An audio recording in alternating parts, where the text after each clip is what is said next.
নমস্কার বন্ধুরা, শুভ সকাল। কেমন আছেন? আশা করি ভালোই আছেন। আমিও খুব ভালো আছি। রোজকার মতন এক কাপ চা নিয়ে সকালবেলা বসে পড়েছি। আর এই জানলাটা খুলে দিয়েছি বন্ধুরা, খুব ভালো লাগছে, কিন্তু একটু পরেই বৃষ্টি হবে, এত মেঘ করেছে। তার নিচে দেখি যেই ভাইটা, মানে ছেলে মানে কি ভাই, যে আলু পেঁয়াজ নিয়ে যার কাছ দিয়ে সে এসছে, বুঝতে পারলাম তার নিচে যেয়ে আলু নিয়ে আসলাম। বাজার থেকে আলু এখন আনি না বন্ধুরা, ভীষণ ভারী লাগে। আর যতই ভ্যানে আসি, গাড়িতে আসি, ওই ওয়েটটা মানে তুলতে হয়। তাই এখানে নিয়ে নিলাম 2.5 কিলো আলু। এই 2.5 কিলো, 3 কিলো, 5 কিলো করে আলু আনা কি মুখের কথা বাজার থেকে? ওর জন্য এখান থেকে 2.5 কিলো আলু নিয়ে নিলাম। আর এ প্রায় দিন, একদিন দুদিন অন্তর অন্তর আসে। এখানে বরবটি নিয়ে নিলাম একটু। বাজার থেকে সবজিটা আনা যায় বন্ধুরা। তার লঙ্কা নিয়ে নিলাম, আর এখানে 1.5 কিলো পেঁয়াজ নিয়ে নিলাম, আর এখানে টমেটো নিয়ে নিলাম, আর এখানে একটা পেঁপেও নিয়ে নিলাম বন্ধুরা। পেঁপেটা দিয়ে না মাছের ঝোল করব পাতলা করে ভাবছি। তা যাই হোক, পেঁপেটা নিয়ে রাখলাম। পেঁপে খুব একটা খাওয়া পড়ে না, তাও নিয়ে নিলাম। আর তারপরে গেলাম ছাদে, একটু ফুল নিয়ে আসলাম। 2-4টে ফুল হয়েছে। ফুল তো এখন কম হয়, তাই দিয়েই পুজো দিই। এবারে সব কাজ সেরে নেবো বন্ধুরা, মেয়ের বাড়ি যেতে হবে।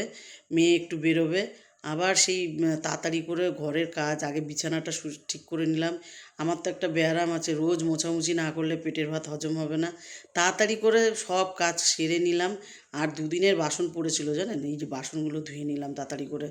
বাসনটা ধুয়েই, এই যে দেখেন, তাড়াতাড়ি করে বাসনটা ধুয়ে গেলাম চান করতে। চান করে এসে পুজোটাও দিয়ে নেবো বন্ধুরা। মেয়ে ফোন করছে, মা কখন আসবে? আমি বলছি একটু দেরি হবে, পুজো দিয়ে তারপরে যাব। পুজো তো দেওয়া হয়ে গেল। আর এখানে সেই বড় নাতি আমার জন্য একটা কাঁঠাল এনেছিল, ওই কাঁঠাল ঘট। তার মধ্যে মাঝে মাঝে কিছু পয়সা পয়সা মানে কি নোটই রাখি, খুচরো পয়সা রাখি না এর মধ্যে। আমি বলেছি যে যখনই আমার বোনকেও বলেছি, যা দিবি নোট দিবি, সে 10 টাকা দিস, 50 টাকা দিস, আর 100 টাকা দিস। এই যে আজকে এখন 50 টাকা দিয়ে দিলাম। এখানে চলেও গেলাম মেয়ের বাড়ি, যাচ্ছি মেয়ের বাড়ি। চলেও আসলাম মেয়ের বাড়ি। মেয়ের বাড়ি এসে দেখি যে ছোটো নাতির আজকে চান হয়ে গেছে। চান হয়ে গেছে, তাই আমি বললাম যে ঠিক আছে, তাহলে চান যখন হয়ে গেছে, তা মেয়ে আবার ডালের স্যুপ করেছে। তা ডালের স্যুপটা খাইয়ে দেবো। মেয়েকে বললাম যে তুই রেডি হ, আমি ওকে খাইয়ে দিচ্ছি। মেয়ে একটু টিভিটা চালিয়ে দিল, আর এখানে ওকে ডালের স্যুপটা খাইয়ে দেবো। মেয়ে আমার জন্য চাও বানিয়ে দিল, আর মেয়ে ভাতও বসিয়ে দিয়েছে। বলছে মা, ভাতটা বসিয়ে দিয়ে আমি রেডি হয়ে যাচ্ছি, আমি তাড়াতাড়ি চলে আসব। মানে যার কাছে যাবে সেই, ও একটা ওর কাকু আছে, তা কাকুটা বললো যে এখন চলে আসো। তা যাই হোক, ও যাবে, ওর দরকার আছে। আর এখানে ভাতটা বসিয়ে দিয়ে গেছে। আমি বলছি তাহলে বড় ছেলেও চলে এসেছে। বড় ছেলে এক থালা চিপস নিয়ে বসে গেছে খেতে। আর ওই জয়কালী, দুর্গাকালী এইসব দেখছে টিভিতে। ওর ভাইকে আর কিছু দেখতে দেবে না, বলছে তুই অনেক দেখেছিস। আর এখানে তাড়াতাড়ি করে আমি, আজকে না নিরামিষ তো মেয়ের বাড়ি, ওই জন্য কী করবো, ফুলকপি আলু দিয়ে তরকারি করব। মেয়ে বললো, আর আমি আলুটা ভেজে দিয়ে যাই। আমি বললাম না, তোর ভাজতে হবে না, আমি করে নেবো, তুই আগে বাইরের কাজ করে আয়। তা ভাতটা বসিয়ে দিয়ে গেছে বলে আমি নামিয়ে নিতে পারবো। আর এখানে আলুটাও ভেজে নিচ্ছি। আর ছোটো নাতিকেও দেখছি, বোনকে বললাম তুই এদিকে গুছিয়ে দে সব। বোন তাড়াতাড়ি করে ফুলকপি কেটে গরম জলে ভাপিয়ে দিয়ে, এখনকার ফুলকপি তো না, একটু গরম জলে দিলে ভালোই লাগবে না খেতে। তার জন্য আলুটা আগে ভেজে তুলে নিলাম, তারপরে ফুলকপিগুলো ভাজবো। ফুলকপি ভাজতেও হবে, আর এখনকার ফুলকপি ভালো সেদ্ধ হবে কি না তাও জানি না। তা যাই হোক, বসিয়ে তো দিলাম, আগে ভাজা করব, নুন হলুদ দিয়ে একটু ভেজে নেব। আর এই ফুলকপিটা করার জন্য কিন্তু মশলাও করতে হবে একটা। আর করব হচ্ছে মুগ ডাল।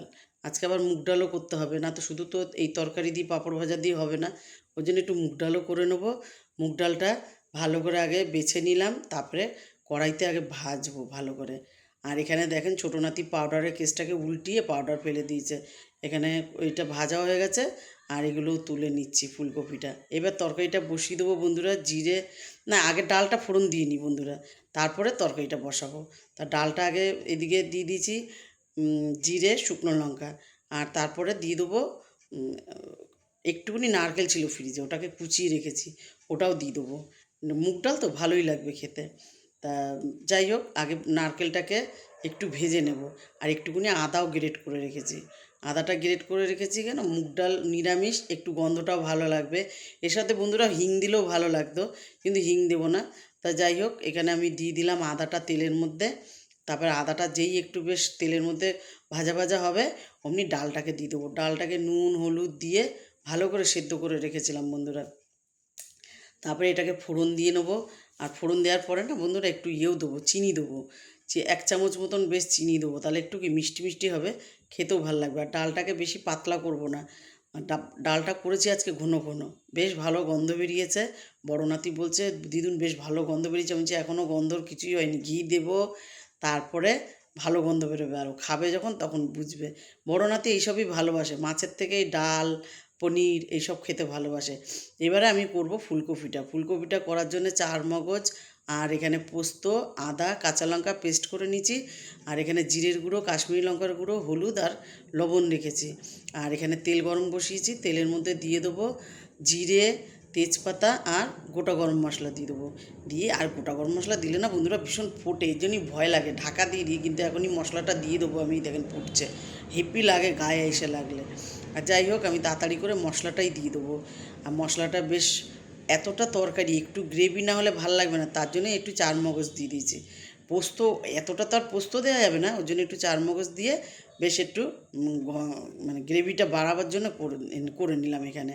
এবার একটু এর মধ্যে জল দিয়ে ভালো করে কষাবো মশলাটাকে আগে। আর এই গন্ধটা যখন পেয়েছে না আমার ছোটো নাতি, আবার সেই নাক ফুলিয়ে করেছে, বুঝলেন তো। তা মেয়েও চলে এসেছে, মেয়ে বলছে মা দেখো তোমার ছোটো নাতির অবস্থা। আমি বলছি তুই দেখ ভালো করে। তা যাই হোক আমি এগুলো সব ঢেলে দিলাম। ও যখনই নাক ফুলায় আমরা সবাই হাসি, সবাই, যে ও কি বোঝে।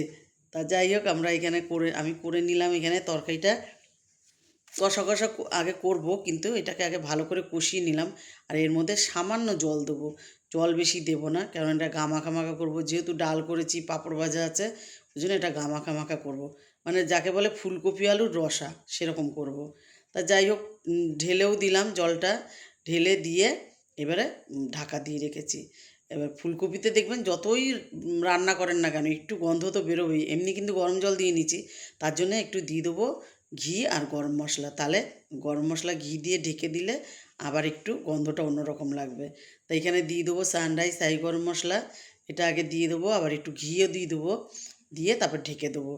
বড় নাতিকে আজকে আগে খেতে দেবো, কেননা ও খেয়ে দে, অনেকটা বেলা হয়ে গেছে রাঁধতে রাঁধতে, ওর মাও চলে এসেছে, মেয়ে গেছে চান করতে, এখন মেয়ের যে কাজে গেছে সেই কাজ হয়েছে। তা আমি যাই হোক এখানে করে টোরে বড় নাতিকে আগে দিয়ে দিলাম। বড় নাতি বললো যে হ্যাঁ তাহলে আমাকে আগে দিয়ে দাও।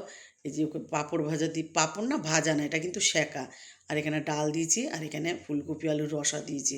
ও আজকে খাবে ভালো, ওর ওর অসুবিধা নেই, ওর মাছ হলে অসুবিধা। তা যাই হোক বলছে ডালটা খুব ভালো হয়েছে দিদুন, খেয়ে বললো। ও আগে খেয়ে উঠে গেল, তারপরে আমরা খেতে বসলাম, আমরা খেয়েও নিলাম। খেয়ে দিয়ে একটু রেস্ট নিয়ে নেবো, মেয়ের একটা কাজ আছে, মেয়ের সব কম্বলগুলো মেয়ের ঘরের মেশিনে কাচা যায়, কিন্তু বিয়েতে যে কম্বল দিয়েছিলাম মেয়েকে ওইটা কাচা যায় না, ওটা ওর জন্যে জামাই লন্ড্রিতে নিয়ে যাবে, ওর জন্যে ভালো করে গুছিয়ে টুচিয়ে রাখবো। এই দিদিভাই সন্ধেও দিয়ে দিল।